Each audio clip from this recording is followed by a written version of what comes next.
Greetings, fellow creatives.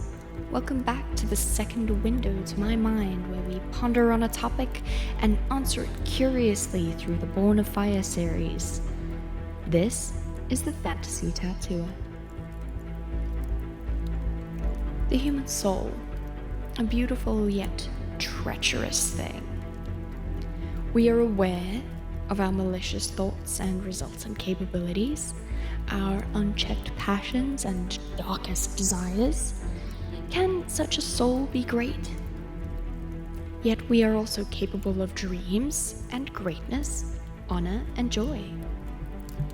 Duality of the soul, a dark undead mask coating our dreams as life experience dampens our inner fire, and glorious rays of glimmering hope threatening to burst through the cracks of our stone facade.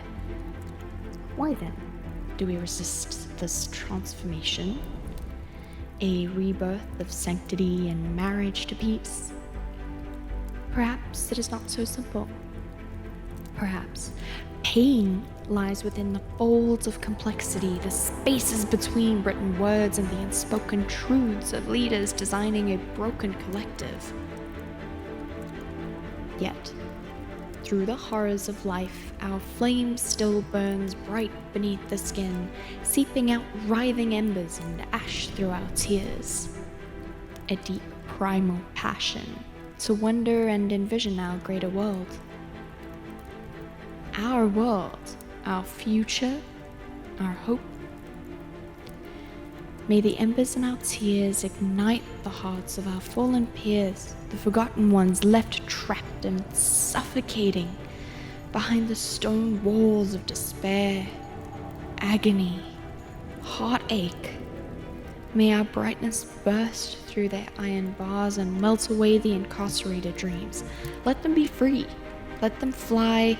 Let them brighten the world for one another. Until one by one we change the world.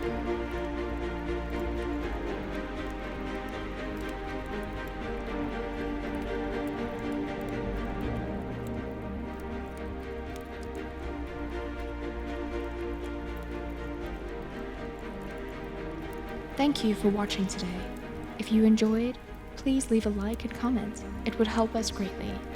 To our fellow fantasy beings, may you have long days and pleasant nights. Until next time.